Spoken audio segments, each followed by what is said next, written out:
Tu as la parole. Voilà. Donc, tout à l'heure, vous étiez en train de parler de la prédestination. Mais je viens notifier que je ne suis pas, je n'ai pas fait l'école pastorale. Hein. Donc moi, je ne suis pas concerné par les attaques ça et là sur le clergé. Moi, je n'ai pas un problème avec. Je ne suis pas contre la polygamie non plus. Mais une polygamie quand même réglementée, pas du désordre. Mais on va venir d'abord à la préoccupation, l'élément que tu as fait sortir sur la prédestination. J'ai cru entendre dans certaines de vos prédications que quelqu'un, on ne peut pas perdre le salut. Or pour moi, quelqu'un, même s'il a donné sa vie à Jésus, qui ne vit pas comme Jésus le demande, peut se retrouver en enfer. J'ai cru voir sur l'élément de la prédestination dont tu as parlé. Ok. Pour revenir et commencer, le second sujet sur la prédestination. Et le salut qui ne se perd pas, selon les Écritures. Je voulais répéter encore ce que j'ai toujours dit. Que dans la Bible là, jamais personne n'a perdu le salut. Amen. Aucun chrétien, je ne dis pas, si quelqu'un, il n'a pas dit si, oh, non, non, non. Je dis bien, je précise, qu'un chrétien ne perd pas le salut. Amen. Quel que soit Alpha, le chrétien ne perd pas le salut. Et comme les deux semences se retrouvent dans un même endroit sur la terre, et qu'à tout moment ils peuvent se mettre ensemble, dans toutes les unions et les relations, et même dans toutes les confessions, ceux qui ne sont pas de Dieu avec le temps, leur nature va se manifester. Ceux qui sont de Dieu, leur nature va se manifester, et ils resteront ce qu'ils sont. Mais le chrétien ne perd pas le salut. Jamais de la vie. Jean 5, verset 24. Jean 5, 24. Top départ. Puis Jésus dit, en vérité, je vous le dis. En vérité, je vous le dis. Celui qui écoute ma parole. Celui qui écoute ma parole. Et qui croit. Et qui croit. En celui qui m'a envoyé. Et qui croit en celui qui m'a envoyé. À la vie éternelle. À la vie éternelle. Une vie qui n'a ni commencement, ni fin. Il la possède. Il a la vie éternelle. Et ne vient point en jugement. Il ne vient point en jugement. Mais il est passé de la mort à la vie. Moi, je crois que ce Dieu qui a fait cette promesse-là, avant de faire la promesse, a calculé le nombre de souffles, le nombre de pas, le nombre de kilomètres, le nombre de jours, le nombre de minutes, le nombre d'heures, le nombre d'années, le nombre de mois que je vais passer sur la terre avant de quitter ce monde.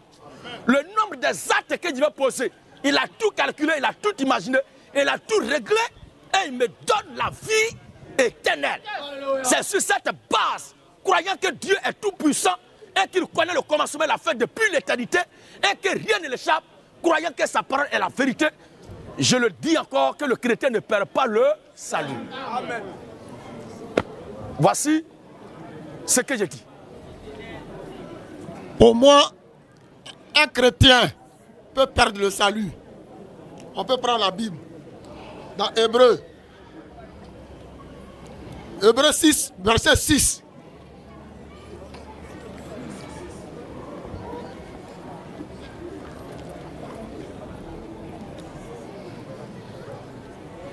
Hébreux 6, préparez Jean chapitre 6. On va commencer à lire à partir du verset 4. Hébreux, oui. Car il est impossible. La voix du pasteur est cassée, donc faites un effort pour redoubler de silence pour entendre ce qu'il va dire. Car il est impossible que ceux qui ont été une fois éclairés, qui ont goûté le don céleste, qui ont eu part au Saint-Esprit, qui ont goûté à la bonne parole de Dieu et aux puissances des siècles à venir, et qui sont tombés, soient encore renouvelés et amenés à la repentance, puisqu'ils crucifient pour leur part le Fils de Dieu et l'exposent à l'ignominie. Lorsqu'une terre est abreuvée par une pluie qui tombe sur elle et qu'elle produit une herbe utile pour ceux pour qui elle est cultivée, elle participe à la bénédiction de Dieu. Mais si elle produit des épines et des chardons, elle est réprouvée et prête d'être maudite et on finit par y mettre du feu. Alors, voici un verset qui dit que quelqu'un qui a déjà goûté au don, qui a eu part à l'esprit et qui retombe, ne peut plus être renouvelé par Dieu. Or, j'attends que vous dites qu'on ne perd pas le salut. Or, voici un verset qui démontre par A plus B qu'un serviteur de Dieu, un chrétien, après avoir goûté à Jésus-Christ et au don de l'esprit, qui se retourne pour vivre n'importe comment, peut perdre bel et bien le salut. Voilà le verset. Merci, cher ami. Il y a plusieurs éléments dans le passage que je vais prendre pour ta bonne compréhension. Je comprends et je décide de ne pas te prendre en cible. Pour moi, tu as un sérieux problème. Et quand je dis, lorsque je sors là, c'est pour évangéliser vraiment les gens qu'il n'y a pas quelqu'un à débat, ou bien qu'il va avoir un sujet à débat, c'est inspiré par Dieu. L'Écriture parle de la terre, qui est la conclusion là-bas. L'Écriture parle des zèbres qui poussent, ou bien de l'herbe qui pousse. Ensuite, en haut un peu, la Bible parle des gens qui crucifient pour leur part. Toi, tu dis, ils vivent n'importe comment. Ça, ce sont les choses. Nous tous, quand on partait de la dénomination là, quand on lit un passage, dès qu'il y a des mots ou des expressions qui ont semblé d'aller avec ce qui est dans notre esprit, on ne dit plus ce qui est là, mais on dit directement ce qui est dans notre esprit. Mais par la grâce de Dieu, quand le Seigneur nous a visités, en croyant à l'évangile authentique, sous l'impulsion de son Esprit Saint, pour nous tous ces détails sont très importants. On va relire le passage et on va voir. Car il est impossible que ceux qui ont été une fois éclairés. Écoutez bien. On prend d'abord éclairage. C'est vrai. Actuellement, nous sommes en train d'être éclairés. Nous sommes sous actuellement l'éclairage. Mais être éclairé et puis être l'éclairage, ça fait deux choses différentes. Pour le chrétien là, pour le juste de Dieu, pour la semence de Dieu, le parcours ne s'arrêtait pas sur l'éclairage. Mais le Seigneur, je te dis que tous ces mots-là, je vais les prendre point par point. Je ne les prendrai pas dans ma tête, mais je prendrai la définition du Seigneur lui-même. Et ça va nous permettre de comprendre dans ce passage, est-ce qu'il est question des enfants de Dieu qui auraient reçu le salut? Mais je vous informe tous que dans ce passage, le mot, le salut n'est pas sorti dedans, ni recevoir la vie éternelle n'est pas sorti dedans. Amen. Mais c'est le monsieur lui-même qui a fabriqué de toutes pièces le mot salut pour le coller dans le texte qu'on a lu. Si vous voulez, on peut le relire, le mot salut ne sort nulle part. Amen. Ni la vie éternelle, nulle part. Ça ne sort pas. Mais la question de goûter, avoir part. Goûter, avoir part. Il ne faut pas te presser. Oui. Car il est impossible. Il est impossible que ceux qui ont été une fois éclairés, que ceux, ils n'ont pas dit les justes. Parce que Paul n'est pas un enfant de malédiction. Écoutons Proverbe d'abord. Proverbe 24, 16. Oui. Car cette fois. Reprends ici. Car il est impossible. Il est impossible que ceux qui ont été une fois éclairés. Ceux qui ont été une fois éclairés. Qui ont goûté le don céleste. Qui ont goûté le don céleste. Qui ont eu part au Saint-Esprit. Qui ont eu part au Saint-Esprit. Qui ont goûté la bonne nouvelle. Qui ont goûté la bonne nouvelle. De Dieu. De Dieu. Et les puissances du siècle à venir. Et qui sont tombés. Et qui sont tombés. Soit encore renouvelés. Soit encore renouvelés. Et amenés à la repentance. Écoutez très bien. Pour le juste là, est-ce que c'est son cas? La Bible traite la problématique de deux semences, de deux espèces, de deux races, de deux natures, de deux individus. Il y a la semence et la race de Dieu, qui est l'individu propre à Dieu, et il y a la semence et la race du diable, qui est l'individu propre à Satan, le diable. Pour le juste là, écoute. Matthieu 24, 16. Proverbe 24, 16. Proverbe 24, 16. Car cette fois le juste tombe. Cette fois. Ils sont tombés une seule fois, c'est impossible. Mais le juste là, lui, son cas la dépasse une fois. C'est la différence entre la religion et le christianisme. Nous, on ne prend pas un mot là et lui donner une définition qu'on puisse de la terre. Si un mot est donné, il y a quelque part déjà. Parce que la Bible dit ce qui a été, c'est ce qui sera. Qui tombe et puis ne peut plus jamais venir à être relevé. Oui. Car cette fois le juste tombe. Cette fois le juste tombe. Et il se relève. Et il se relève. Donc le juste là, ce n'est pas de lui la question. Hein. Il n'est pas seulement de Dieu pour dire qu'il a reçu le salut, la vie éternelle. Mais les méchants sont précipités dans le malheur. Et ils ne peuvent plus jamais se lever. Il n'est pas question du juste.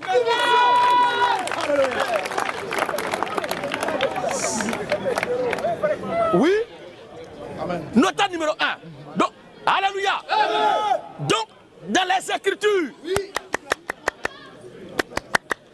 Écritures, on a vu déjà où les justes tombent, non seulement une fois, mais jusqu'à 7 fois. Mais Dieu leur donne le pouvoir de se relever. Mais l'Écriture nous dit que ce sont les méchants qui, quand ils sont précipités là, c'est impossible de se lever. Ça, c'est la première partie. On remonte maintenant sur lumière. Ils ont été éclairés. Matthieu chapitre 5. Matthieu 5, 14. Mais avant Matthieu 5, 14, lisons Jean chapitre 12. Jean chapitre 8, le verset 12. Oui. Jésus leur parla de nouveau et dit. Jean 8 et 12, Jésus leur parla de nouveau et dit. Je suis la lumière du monde. Vous voyez, dans la procréation, il y a la loi de la reproduction des espèces, des races, des semences. Et chaque espèce doit se reproduire selon sa nature. Donc si Dieu, Jésus-Christ est la lumière et qu'il reproduit sa propre race, il se reproduit et qu'il a des enfants, tout naturellement ces enfants doivent être la lumière. C'est pourquoi il est appelé le Père des Lumières. Il est la grande lumière et nous sommes des petites lumières. Mais dans Hébreu là, eux, ils ne sont pas lumière, mais ils ont été éclairés.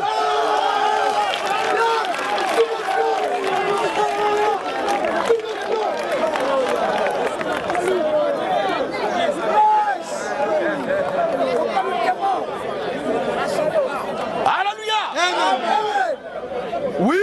Alors Jésus leur parla de nouveau et dit. On va continuer s'il vous plaît. Oui. Jésus leur parla de nouveau et dit. Je suis la lumière du monde. Et je prierai le Seigneur qu'à partir d'aujourd'hui, de ne pas prendre ces prédicateurs, ces ouvriers, ces serviteurs de Dieu là, en partie, parce qu'il y a un sérieux problème.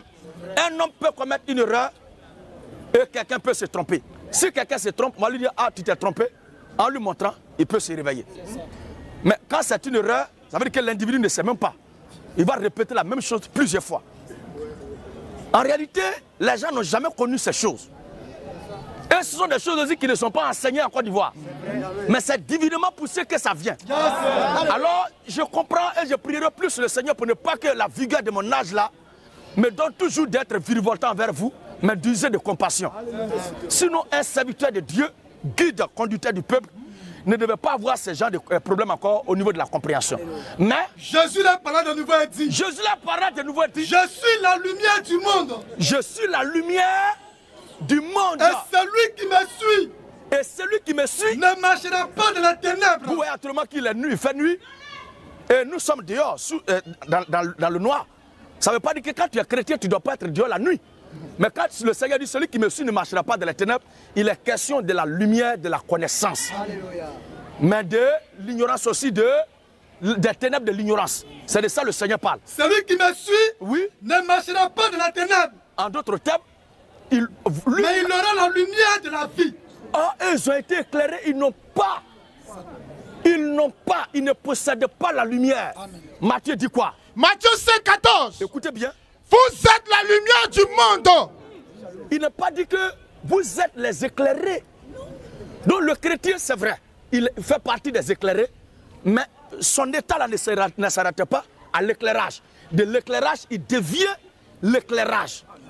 Après être éclairé, lui-même devient éclairage. Amen. En ce moment-là, il n'évolue pas avec Jésus, mais il évolue en Christ. Il est une partie de Christ, Christ lumière. Nous aussi, nous sommes lumière. C'est pourquoi dans Matthieu dit, vous êtes la lumière du monde. En ce moment-là, on ne parle plus d'éclairer, mais il est question des éclaireurs. On continue encore dans l'hébreu, petit à petit. Qui ont goûté la bonne parole de Dieu. S'il vous plaît. S'il vous plaît. S'il vous plaît. S'il vous plaît. Il a dit qu'ils ont goûté la bonne parole de Dieu. C'est vrai, on peut goûter sans manger. C'est vrai. On va voir qu'est-ce que le Seigneur a recommandé dans Jean chapitre 6. Jean chapitre 6. Oui. Le verset 51 à 55. Il n'est pas question des justes, mon ami. Il n'est pas question des semences de Dieu. Et le comble même, on va voir par comment ils vont terminer. Puis Jésus dit. Puis Jésus dit. Je suis le pain vivant. Je suis le pain vivant. Qui est descendu du ciel. Qui est descendu du ciel. Si quelqu'un mange de ce pain. Vous voyez bien? Oh. Attendez, laissez-le va finir sécher son test. 6,51.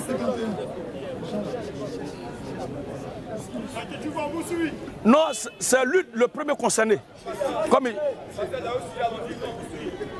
on ne peut pas faire deux choses à la fois, la lecture et écouter, c'est pas possible. Donc il n'a qu'à trouver son test. Quand il va écouter, il va continuer. Non, continue. Ok. Bien sûr, continue. D'accord. Jean 6, le verset 51. Jésus dit. Jésus dit. Je suis le pain vivant. Je suis le pain vivant. Qui est descendu du ciel. C'est quoi la Bible dit? Goûter. Mais si vous avez goûté le Seigneur qui est bon, vous devez le manger. On peut goûter et désapprouver. Or, ici, le Seigneur n'a pas demandé de goûter. Si quelqu'un mange de ce pain, si quelqu'un mange de ce pain, il vivra éternellement.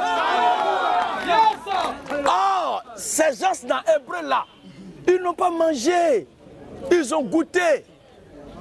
Oui. Ils ont goûté la bonne parole de Dieu. Ils ont goûté la bonne parole de Dieu. Et la puissance du siècle à venir. Effectivement, ils ont marché dans le ministère des apôtres. Ils ont vu comment la puissance de Dieu s'exprimait. Oui. Et qui sont tombés. Et qui sont tombés. Or, cette fois, le juste tombe. Cette fois, il se relève. Il n'a pas dit les frères qui sont tombés. Hein. Il a dit ceux. Il n'a pas dit les frères. Oui.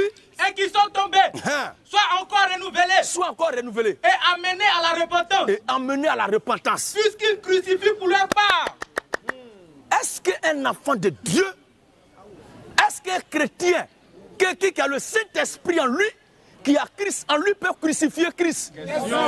N'a-t-il pas écrit que si quelqu'un prophétise par Christ qui ne dit pas que Christ est anathème? Ou bien c'est pas ça? D'où vient qu'eux le crucifient? Il le crucifie pourquoi? Il n'a pas dit qu'ils sont retournés aller chercher femme. Hein? Ou bien ils sont allés vivre comme ils veulent. Mais il a dit crucifier-le. Ça dit s'attaque même au fondamental. Ils le crucifient. S'ils le reconnaissent en tant que leur Seigneur, s'ils reconnaissent Jésus en tant que leur Seigneur, en tant que leur Sauveur, est-ce qu'ils vont le crucifier? Est-ce que Simon Pierre pouvait faire ça? Est-ce que Jean pouvait faire ça? Mais c'est Judas Iscariote, seul, qui pouvait agir de cette façon-là. Or, on sait que dans Jean, l'Écriture dit que Judas était un démon. Donc, on ne peut pas dire que les gens qui crucifient le Seigneur avaient le salut. Ou bien ils avaient la vie éternelle. C'est pas possible, cher ami. Oui. Puisqu'ils crucifient pour leur part. Puisqu'ils crucifient pour leur part. Le Fils de Dieu. Le Fils de Dieu. Et l'expose à l'ignominie. Et l'expose à l'ignominie. Mais ceux qui ont fait ça, l'Écriture nous a bien dit qui sont ceux-là. Il est question des maudits. Jean, chapitre 6, le verset 67 à 70, et il va prendre la parole. Jean chapitre 6, le verset 67 à 70.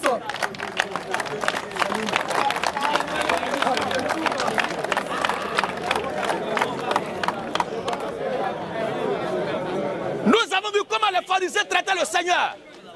Nous avons vu comment les scribes le méprisaient. Nous avons vu comment les juifs le traitaient. Nous avons vu comment les célotes, comment ces croyants de son temps-là, le Seigneur avait assez de problèmes avec les croyants de son temps que les païens, les gens qui ne partaient pas prier. Ceux du dehors comprenaient mieux le Seigneur que ceux qui se disaient déjà croyants. Or, ce sont eux, les gens qui disent qu'ils sont serviteurs de Dieu là, qui l'ont plus persécuté, l'ont exposé à l'ignominie. Ça veut dire quoi? Ils l'ont déshabillé, exposé sa nudité. Mais un enfant de Dieu ne peut pas faire ça. Au contraire, quand les fils de Dieu voient ça, eux-mêmes ne peuvent pas supporter. À plus forte raison, aller jusqu'à faire ça. Comme ils n'ont pas vu Jésus, de leurs yeux bébés, pour l'attraper, le pendre, le crucifier, le découper, le déshabiller nu, par leur façon de faire contre sa doctrine, Ils expriment cela. Ils s'en foutent de la doctrine du Seigneur. Ils piétinent la doctrine, l'enseignement des apôtres. Ils marchent. Ils enseignent des choses contraires à la doctrine des apôtres. Ils entretiennent la mort, c'est-à-dire le souvenir de la mort, de l'ignominie de la vie du Seigneur. Et c'est la même chose, c'est-à-dire, ceux qui font là, c'est ce que le Seigneur a dit aux pharisiens. Quand vous dites que si on était au temps de nos pères, alors que lui il était en train de prêcher devant eux, ils ne le croient pas. Que si on était au temps de nos pères, ceux qui ont tué les serviteurs de Dieu, les prophètes là, nous n'allons pas nous joindre à eux pour tuer les serviteurs de Dieu. Mais ce qu'ils sont en train de faire à Jésus est pire que ce que leurs pères ont fait aux apôtres, aux prophètes plutôt. C'est la même chose, frère, que ces gens-là sont en train de faire. C'est la même chose que ces prédicateurs ou ces gens qui étaient dans Hébreu étaient en train de faire. Ils ont fait croire qu'ils étaient d'accord ou qu'ils étaient enfants de Dieu, mais dans leur enseignement, dans leurs faits et gestes, c'est le contraire de la doctrine de Christ qu'ils enseignaient. Même si on était là, ceux qui ont crucifié le Seigneur, je dirais, nous n'allons pas accepter ça. Mais quand ils ouvrent la bouche pour prêcher, ils détruisent ce que le Seigneur a fait. Ils combattent l'idéologie du Seigneur. C'est la même chose trait pour trait. Donc il n'est pas question des gens qui ont le Christ, qui ont le salut, mais, et puis ils vont faire ça. C'est pas possible. Ils ne peuvent pas être la lumière. Puisqu'il a dit qu'ils ont été éclairés, et non pas, ils ont été lumière. C'est pas vrai, c'est pas possible. Alors, termine. Mais il y en a parmi vous quelques-uns qui ne croient point. Le premier dans le groupe qui a exposé le Seigneur à l'ignominie. Oui. Car Jésus savait dès le commencement. Jésus savait dès le commencement. Qui étaient ceux qui ne croyaient point. Oh, si toi et moi on était là avec nos yeux profonds, on va dire que Judas a perdu le salut. Mais en réalité, c'est une affaire qui date de avant sa naissance. Oui. Jésus savait dès le commencement. Jésus savait dès le commencement. Qui étaient ceux qui ne croyaient point. Qui étaient ceux qui ne croyaient point. Et qui était celui qui les livrerait. Qui était celui qui le livrerait. Et il ajouta. Celui qui allait exposer le Seigneur à l'ignominie. Oui. C'est pourquoi je vous ai dit. C'est pourquoi je vous ai dit. Que nul ne peut venir à moi. Nul ne peut venir à moi. Si cela n'est pas donné par le Père. Voilà. Et dès ce moment, plusieurs de ses disciples se retirèrent. Donc cette affaire-là n'a pas commencé après la mort du Seigneur. Mais c'est depuis son vivant que les gens le suivaient, lui que le pain, ils l'ont goûté et ils se sont détournés de lui. C'est pas après sa mort. Lui. Et n'allait plus avec lui. Mais ces gens-là, ils ont cru en quoi? Ils n'avaient pas Christ en eux. Maintenant, Jésus donc dit aux 12. Jésus dit aux 12. Et vous? Et vous? Ne voulez-vous pas aussi vous en aller? La réponse de Simon Pierre. Simon Pierre lui répondit, Seigneur. Voici comment la semence de Dieu part. Amen. Alléluia. Alléluia. Amen. Simon Pierre lui répondit, Seigneur. Seigneur. À qui irions-nous? À qui irions-nous? Tu as la parole de la vie éternelle. Tu as la parole de la vie éternelle. Et nous avons cru. Nous avons cru. Et nous avons connu que tu es le Christ. Nous avons connu que tu es le Christ. Le Saint de Dieu. Le Saint de Dieu. Jésus leur répondit. Jésus leur répondit. N'est-ce pas moi qui vous ai choisi? N'est-ce pas moi qui vous ai choisi? Vous les 12. Vous les 12. Et l'un de vous était démon. Donc il y a les gens qui sont démons dès leur naissance. Et ils ne sont pas possédés, hein, mais ils sont démons. Mais un démon qui a été baptisé, il va recevoir salut à quel moment? Et pourquoi il va recevoir salut? Depuis quand ténébreux comme ça, le démon va devenir lumière. Alors il n'était pas question des chrétiens ou des enfants de Dieu qui avaient reçu le salut, qui avaient reçu la vie éternelle et qui l'auront perdu sur la base de leur comportement. C'est pas vrai. Je m'arrête là pour le moment. Bon.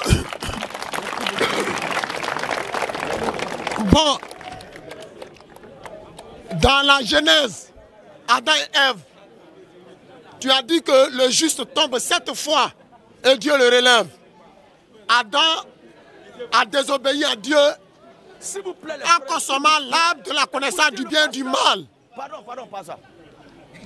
Je veux bien entendre ce que tu dis pour bien répondre. Oui. Adam a consommé l'arbre de la connaissance du bien et du mal. Et Dieu ne lui a pas accordé de se relever 7 fois, puisque c'est ce que tu as évoqué. Et de par cette désobéissance, la mort est rentrée dans le monde à partir de ce péché-là. Pourtant, tu as donné un verset qui dit que le juste, il tombe 7 fois, Dieu le relève. Un autre exemple, sous la grâce, après que Jésus soit allé à la croix pour le rachat de l'humanité, à partir de la repentance, bien sûr, Ananias et Saphira, dans la Bible, ils ont menti à Dieu en mentant à Pierre, qui n'était même pas Jésus, qui était disciple de Jésus. Sur le champ, quand Pierre parlait, Parce qu'ils sont allés vendre leur terre, ils ont caché une partie du butin et ils ont déclaré une partie. Instantanément, ils ont été tués par l'Esprit de Dieu. Comment se fait-il que ces deux cas de figure, il n'a pas été appliqué? Ce que tu dis, le juste tombe 7 fois et Dieu le relève. Ces deux cas-là, systématiquement, ils ont été égarés par Dieu. Ok. On commence à la Genèse où le frère a commencé. Et écoutez très bien. Je dis, je ne prendrai pas en partie le pasteur parce que c'est juste un problème de compréhension. À partir d'aujourd'hui, ne confondez jamais, je dis bien, ne confondez jamais la mort naturelle et la mort spirituelle. S'il vous plaît, ne commettez jamais cette erreur-là. Et ne croyez pas que la mort naturelle est synonyme d'hériter l'enfer. Non, ce n'est pas juste. Dieu a donné une prescription. Tu mangeras de tous les arbres du jardin, mais quand tu as l'arbre qui est au milieu du jardin, le jour où tu vas manger, tu mourras. Qu'est-ce qui s'est passé? Avant que le monde n'existe, la mort du Seigneur Jésus-Christ, l'exhortation, l'information que j'ai donnée de ne pas confondre la mort naturelle avec la mort spirituelle, qui serait synonyme de perdre le salut, ne confondez pas ça. Ça, c'est un élément qui n'a rien à voir avec la réponse à votre question.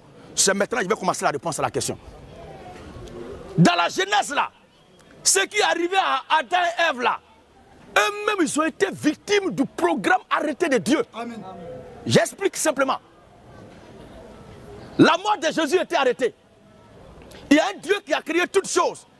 Il doit être adoré. Voyez très bien, avant l'événement du péché, il n'est jamais dit que Adam et Ève ont une fois adoré Dieu. Non, non, non, non. Oh, Dieu les a créés, c'est pour qu'il l'adore. Il est le guérisseur. Il est celui qui rachète son peuple. Il est le rédempteur. Il est la délivrance. Il est celui qui est la résurrection et la vie. Il est celui qui pourvoit aux besoins de ses enfants. Mais, comment toutes ces caractéristiques qui sont en lui vont se manifester s'il n'y a pas eu l'occasion? Mais qui va donner cette occasion à Dieu si ce n'est que lui-même, le maître des temps et des circonstances, qui va créer les conditions qui vont lui permettre de manifester ces dimensions qui sont en lui? Il devait sauver. Il devait guérir. Il devait ouvrir les yeux des aveugles. Il devait délier la langue des muets. Mais cela, il faut un élément pour déclencher tout cela dans l'humanité. Qui va déclencher ça? Personne. Il faut que lui-même orchestre les choses. Il y a des gens qui sont malades, qui doivent guérir, mais jusque-là, il n'y a pas encore de malades. Ni même la maladie. Mais comment il va faire? Alors, la création était dans une béatitude de Nirvana. Qu'est-ce qu'il fait? Il décide lui-même de mettre dans son programme là le plan du malheur. Et comme le Saint-Esprit ne peut pas descendre, ni l'ange Gabriel, un ange bienveillant ne peut descendre pour accomplir un acte malsain, Dieu envoie un émissaire, citoyen, porte-parole de l'enfer. J'ai nommé Satan, le père de tous les faux pasteurs, faux prophètes de Côte d'Ivoire.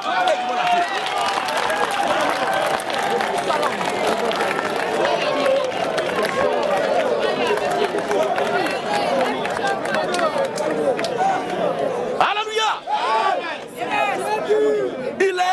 Il engage Satan. Et Satan descend sur terre. Regardez très bien, quand il est descendu, il n'est pas allé à gauche ni à droite. Il commence sa préoccupation par la défense express que Dieu a faite. Dieu a-t-il réellement dit, vous ne mangerez pas de tous les arbres du jardin? Mais pourquoi il n'a pas dit, Dieu a dit, vous n'allez pas aller au marigot? Est-ce que Dieu a dit, vous n'allez pas porter chaussures? Est-ce que Dieu a dit, vous n'allez pas boire l'eau? Mais c'est sûr. Le problème, la défense express là, c'est sûr ça, il l'interroge. Qui lui a donné cette information? Que Dieu avait dit de manger de tout ce qui est au jardin. Mais quant à l'arbre de la connaissance du bien et du mal, il ne doit pas toucher à ça. Qui lui a donné cette information? Oh! C'est à Adam que Dieu a parlé seul. Qui a vendu la mèche à Satan? Ce sont les choses qu'on lisait avant passant comme ça. Salut! Oh, à cette époque-là. Salut!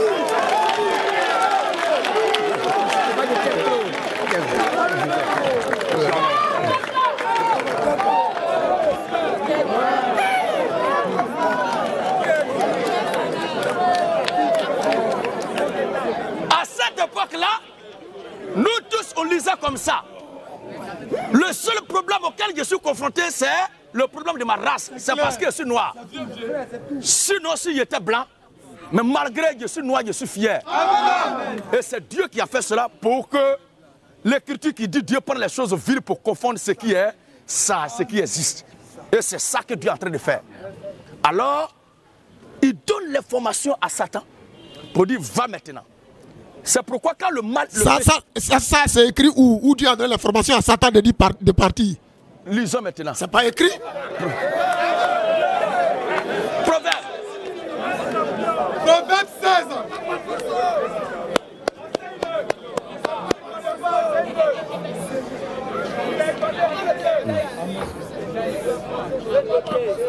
Parce que là, il est question de la Genèse. Hein? Oui. Attendez. Il est question là de la Genèse. Ouais. Je te donne une information. Il ne faut plus réfléchir comme ça. Si tu veux, attends. Si tu veux croire forcément que ce qui est écrit dans la Genèse ne peut pas être postérieur à ce qui est dans Apocalypse, tu risques de te perdre. Ou que ce qui est dans Apocalypse ne peut pas être antérieur à ce qui est écrit dans la Genèse. Sous quel verset tu me donnes le temps de comprendre comme ça? Parce que tu dis, nous sommes dans la...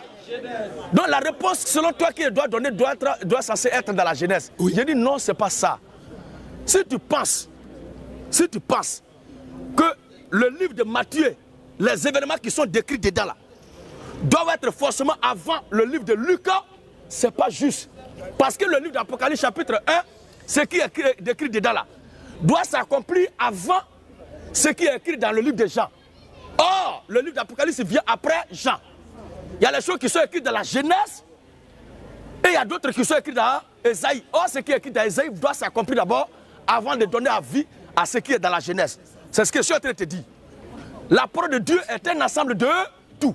Quand les serviteurs de Dieu viennent, il y a une scène qui s'est décrite ici. Celui que Dieu envoie, il parle jusqu'à arriver au milieu et s'éteint. L'autre que Dieu envoie, lui il vient et puis il termine. L'autre que Dieu envoie vient, malgré le troisième, mais lui il vient pour révéler l'origine de pourquoi est-ce qu'il a envoyé les trois. C'est pourquoi l'apôtre Paul, ni Moïse lui-même, ni Josué, ni Esaïe, ni Jérémie, ni Daniel, ni Élie, l'homme de feu, n'ont révélé l'identité des magiciens de Pharaon qui se sont opposés à Moïse. Mais c'est écrit dans le livre de Exode. C'est dans Exode. Oui. Mais c'est l'apôtre Paul plus tard qui vient nous révéler le nom des magiciens de Pharaon qui ont combattu Moïse. Oh, il n'était pas là-bas. Ne lis pas pour le moment. Amen. Vous comprenez? C'est avec le temps et dans le temps, dans le livre d'Apocalypse, alléluia, que quand Dieu a dit, s'il vous plaît, quand Dieu a dit, Satan animé d'une grande colère descend vers vous. Oh, dans Ézéchiel déjà, l'écriture dit, te voilà précipité. Mais Apocalypse nous révèle qu'il est animé d'une grande colère et il descend vers vous. Ça veut dire que jusque là, Satan n'est pas encore arrivé sur la terre après sa chute. Mais il vient momentanément et quand il finit, il retourne. Il n'habite pas encore ici, sinon il va gâter tout.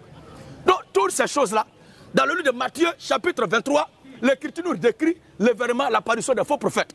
Or, les faux prophètes doivent intervenir après l'apparition du vrai prophète. Vous comprenez? Mais avant que Jésus, qui est le vrai, le baptême de feu, le Saint-Esprit qui doit venir est là, ça n'est pas encore manifesté, mais ils sont en train d'être manifestés. C'est comme la lumière et les ténèbres. Ce qui est bon peut forcément ne pas être le premier. Les ténèbres ont devancé et plus tard la lumière est venue. Et dans le récit génésial qui est rapporté par les Écritures, regardez ce que la Bible dit. Il eut un soir et il eut... Logiquement, on doit dire il eut un matin et il eut un soir. Nous tous on dit quoi chaque jour? Matin, midi, soir. Mais Genèse dit il eut un soir et un matin.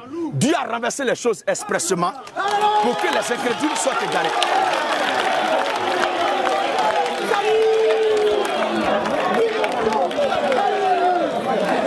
Alors,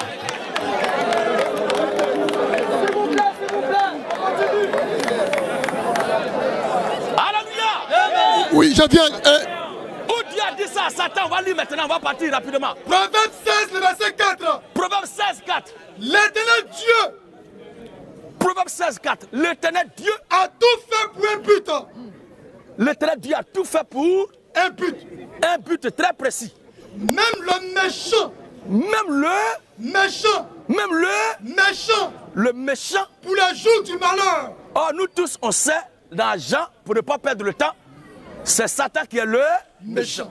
Et il a été créé pour le jour du malheur. Nous savons tous à quel moment le malheur de l'humanité a commencé. Amos dit quoi? Amos 3:6. Oui.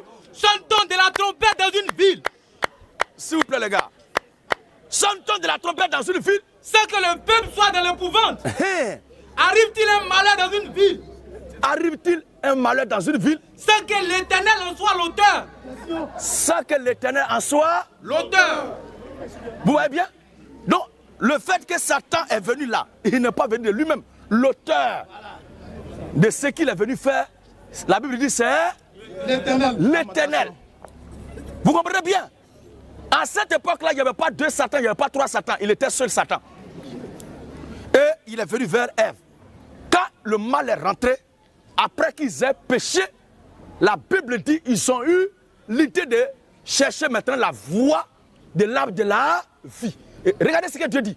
Genèse 3, le verset 22. Après qu'ils aient fini de faire. Puis l'Éternel Dieu dit. Puis l'Éternel Dieu dit. Voici. Ça veut dire que Dieu n'était pas au loin.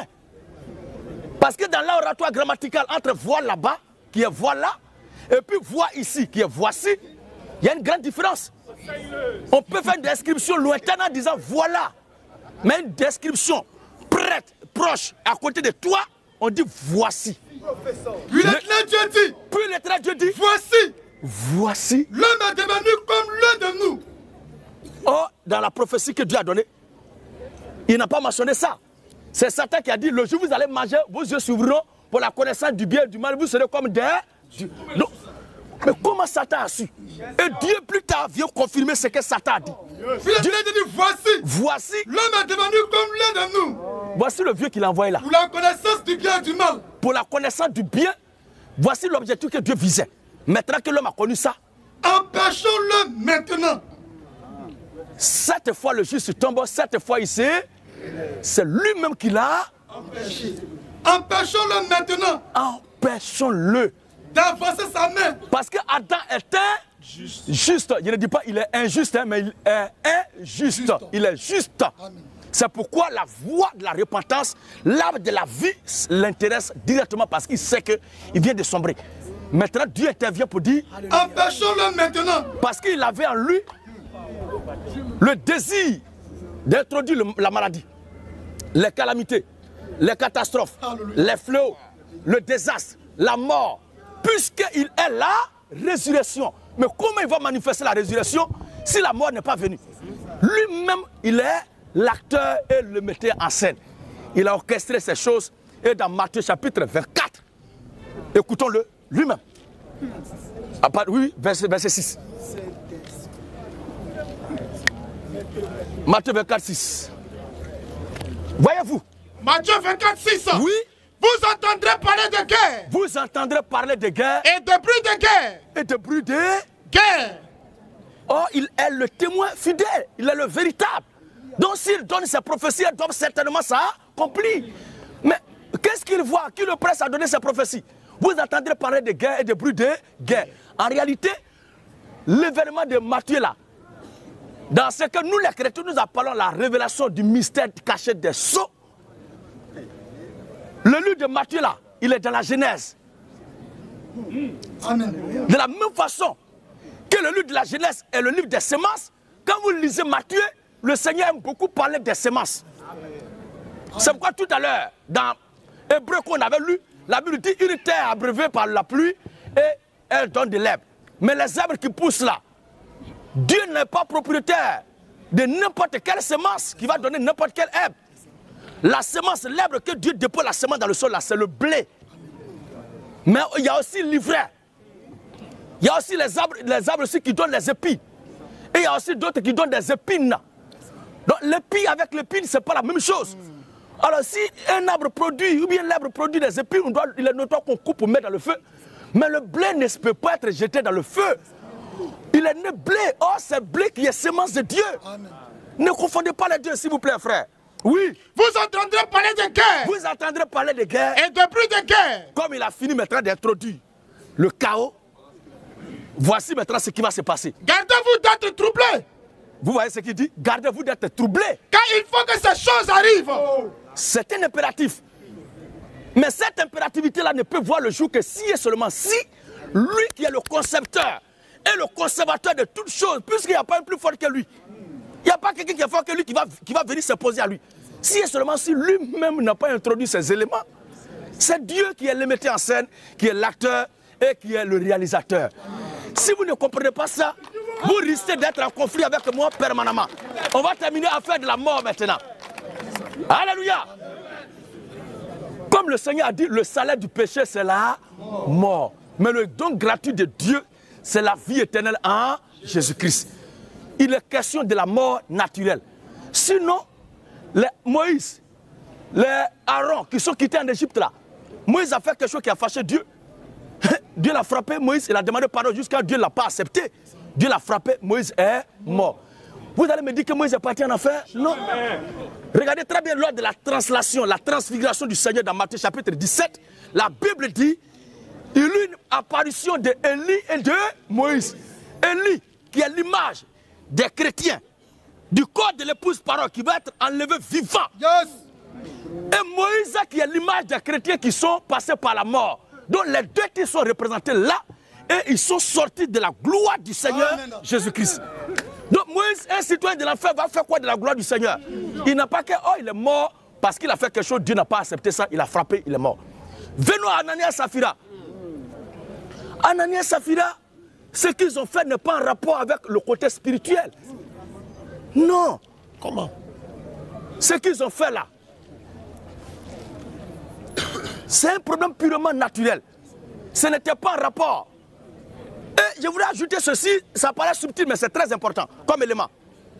Ne confondez pas, je dis bien, ne confondez pas le blasphème contre le Saint-Esprit, qui est la confession de fausses doctrines, et la faiblesse que manifeste un enfant de Dieu dans sa chair, dans son comportement d'homme. Ça là, comportement là, quelle que soit la haute sanctification dans laquelle baigne et nage un individu, il lui serait imposé de se mettre à genoux, de demander pardon à Dieu. Seigneur, pardonne-moi. Aussi longtemps le mot Seigneur, pardonne-nous est dans notre bouche, ça nous met à un état de platitude extrême que nous sommes toujours des pécheurs. Et la seule chose qui nous rapproche et qui nous met en Christ, c'est l'acte sacrificiel qu'il a accompli à la croix. À part ça là, le comportement, il n'y a rien. Ce qu'Ananias et Saphira ont fait là, c'est le vol. C'est le vol. Oh, il a dit tu ne voleras point. Mais ceux qui volent, quel est le châtiment qui leur revient? On doit lapider à mort. Cette mort-là, ce n'est pas leur âme qu'on est en train de tuer. Ils ont menti contre le Saint-Esprit. C'est le mensonge. Lisons même le texte, on va voir. Acte 5, le verset 1er. On va voir s'il a dit qu'ils ont blasphémé contre le Saint-Esprit. Mais un homme nommé Ananias. Cela qu'il est écrit dans Marc chapitre 3, à partir du verset 27 à 29. Exactement. Oui. Mais un homme nommé Ananias, avec Saphira, sa femme. Marc d'abord. Marc 3. Marc 3, 28. À 29. Je vous l'ai dit en vérité. Je vous le dis en vérité. Tous les péchés seront pardonnés au Fils des hommes. Tous les péchés seront pardonnés au Fils des hommes. Et les blasphèmes qu'ils auront proférés. Et les blasphèmes qu'ils auront proférés. Mais quiconque blasphémera contre le Saint-Esprit. Tu ne mentiras point, tu ne voleras point, tu ne trahiras point, tu ne rendras point. Ça là, ça fait partie de nos quotidiens. Où nous sommes là, tu vas au marché et tu as renversé Baka de la dame en train de vendre. Alors que c'est 100 francs qui est dans ta poche. Elle regardait derrière et puis tu as versé ça par inadvertance. Elle retourne. Et puis elle dit qui a versé mon Baka? Chers parents, tu es sûr que tu vas dire qu'au nom du Seigneur c'est moi? Amen. Amen.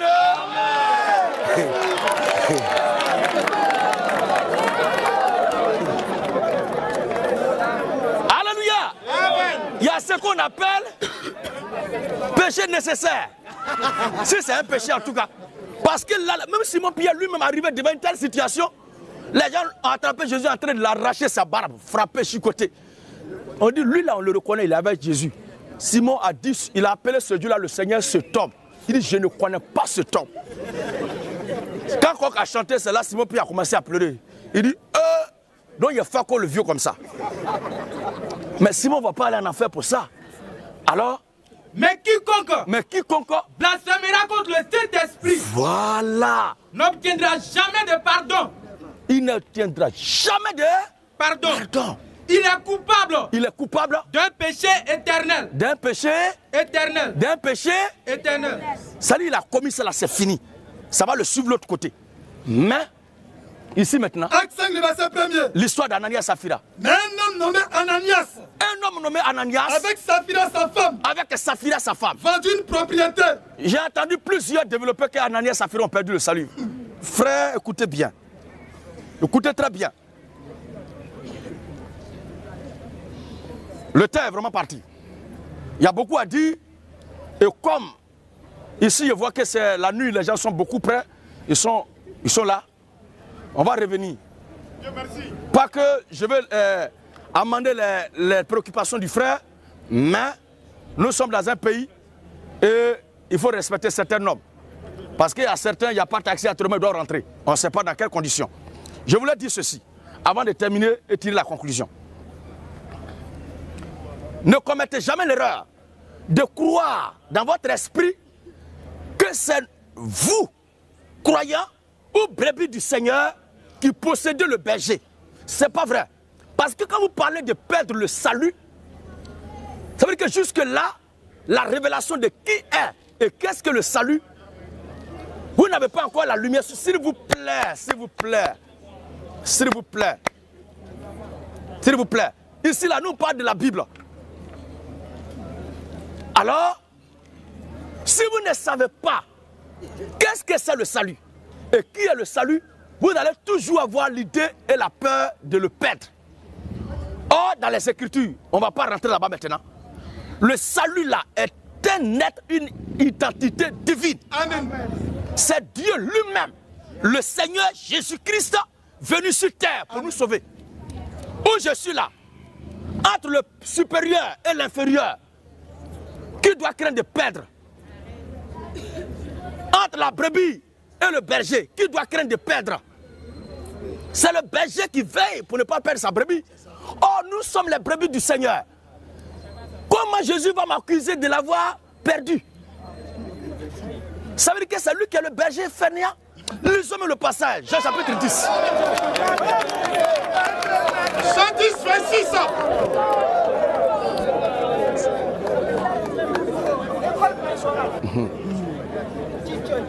Jean 10, 26. Écoutez très bien. Mais vous là, vous ne croyez pas. Vous ne croyez pas. Parce que vous n'êtes pas de mes brebis. Vous ne croyez pas parce que vous n'êtes pas de mes brebis. Ça dit, le Seigneur met en vigueur, il met en instance sa puissance d'omnipotence, omniprésence, omniscience. Mais les gens doutaient encore de sa divinité. Il était en train de mettre en exergue sa capacité à garder. Les gens chantent: oh Seigneur, mon roi, mon rocher, mon bouclier, j'ai foi en toi, en ta force, en capacité à me garder. Mais vous chantez ça là. Je crois en ta force et en ta capacité à me garder. Comment un tel type qui vient de chanter ça là? Seigneur, je crois en ta force et en ta capacité à me garder. Peut dire encore que je vais perdre le Seigneur. Entre toi et lui, qui garde son ami? L'histoire de Jésus, le prône du salut là, c'est comme l'arche de l'Éternel au milieu d'Israël. L'arche est dans le temple là, c'est comme l'histoire du soleil et des astres qui sont autour de lui, dans le zodiaque. Quand vous voyez bien le soleil là, les astres l'entourent dans le zodiaque, vous avez l'impression que ce sont eux qui veillent sur le soleil. Mais ce n'est pas vrai. Hein? La vie, le sentiment, l'éclat que toutes ces étoiles, ces astres-là donnent là, cette vie est dégagée par le soleil. Yes. L'étoile qui va s'éloigner du soleil va s'assombrir. Son éclat va plus bien donner. C'est comme l'arche de Dieu dans le temple. Les 12 tribus positionnées autour du tabernacle. Comme si c'était eux qui sont en train de veiller sur la sécurité et la protection de l'arche. Mais la Bible dit: celui qui veille sur Israël ne dort ni ne sommeille. Ce ne sont pas les 12 tribus. La sécurité de toute Israël entière, en partant des 12 tribus dans le tabernacle, décolle de l'arche. Celui qui ignore ça, c'est comme le pouvoir d'État. On dit les gardes du corps du président font comme ça. Comme si ce sont eux qui le protègent. Mais ils oublient, ils ne doivent pas oublier que s'il dit, lui là, faites-lui ceci, leur vie dépend de lui. C'est la même chose. Il n'est pas armé, il est simple, il n'a pas pistolet. Mais ce qu'il a de la bouche est puissant. C'est pourquoi la Bible dit, faites attention et ne parlez pas mal du roi. Parce que ce qui sort de sa bouche là peut décider de ton sort, de continuer ou d'arrêter. Donc le salut là, ce n'est pas nous qui le possédons, mais c'est lui qui nous possède. Vous ne croyez pas? Parce que vous n'êtes pas de mes brebis. Parce que vous n'êtes pas de mes brebis. Mes brebis entendent ma voix. Mes brebis entendent ma voix. Je les connais. Je les connais. Et elles me suivent. Et elles me suivent. Regardez maintenant. Je leur donne la vie éternelle. C'est lui qui donne. C'est lui qui donne. Je leur donne la vie éternelle. Après l'avoir donné, est-ce qu'il laisse? Est-ce qu'il les abandonne? Regardez maintenant. Et elles ne périront jamais. Elles ne périront jamais. Après avoir dit ça, qu'est-ce qu'il dit encore? Et personne. Dans sa main, il tient le monde. Si le monde se perd, c'est la faute à qui? C'est lui qui est un paresseux. Oui. Et personne. Alléluia. Amen. Et personne ne les ravira de ma main. Personne ne les ravira de ma main. Personne ne les ravira. Il est dit sauf les brebis elles-mêmes. Oh, nous là, nous sommes les brebis du Seigneur. Revenons à Ananias et Saphira. Ce qu'ils ont fait, dans le fond. Qu'est-ce qu'ils ont fait? Acte 5, le verset 1er. Oui. Mais un homme. Nommé Ananias. Nommé Ananias. Avec Saphira, sa femme. Avec Saphira, sa femme. Vendu une propriété. Vendu une propriété. Et retint une partie du prix. Et retint une partie du prix. Sa femme le sachant. Sa femme le sachant. Puis il emporta le reste au pied des apôtres. Voyez très bien, ils ne se sont pas attaqués à la doctrine du Seigneur que les apôtres ont prêché. Ils n'ont pas enseigné une mauvaise doctrine. Ils n'ont pas renié la foi. Ils n'ont pas combattu Christ. Mais ils se sont attachés à l'amour du bien matériel. L'amour de leur agent. Oui. Et Pierre lui dit. Ananias. Pourquoi Satan a-t-il rempli ton cœur? Mais ça là, le Seigneur a dit ça à Simon Pierre aussi. Pierre est en train de dire ça aujourd'hui à Ananias. Lui, Pierre même, lui avait dit ça hier. C'est à lui, Pierre, que le Seigneur a dit arrière de moi, Satan. Lui aussi, il est devenu doyen. Il traite les autres aussi de...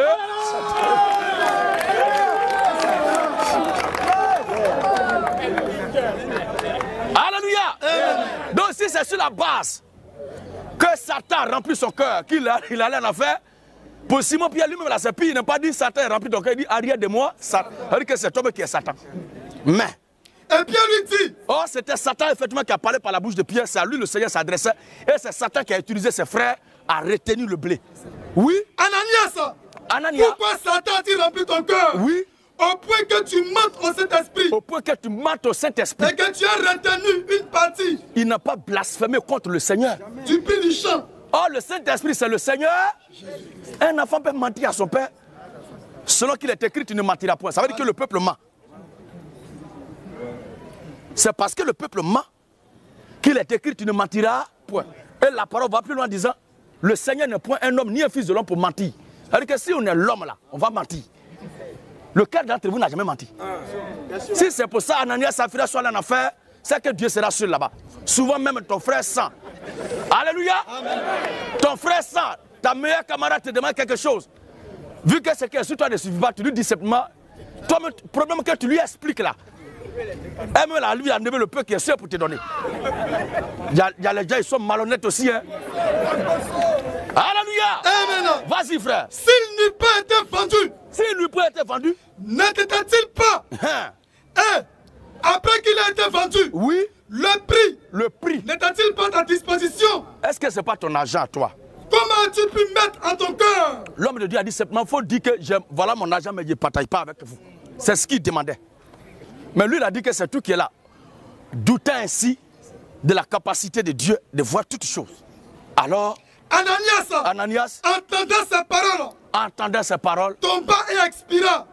Il n'a pas dit a perdu le salut. À la croix aussi, la Bible dit le Seigneur a expiré. Les mêmes expressions reviennent. Si c'est ça qui est perte de salut en synonyme, c'est que Jésus aussi en a fait.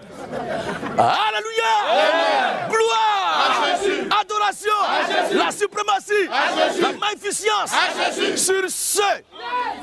Que Dieu bénisse la jeunesse de ce quartier. Amen. Que Dieu bénisse la Côte d'Ivoire. Que Dieu bénisse l'Afrique. à notre pasteur. Prochainement, on va le prendre un peu tôt. Que le Seigneur nous garde. À la prochaine.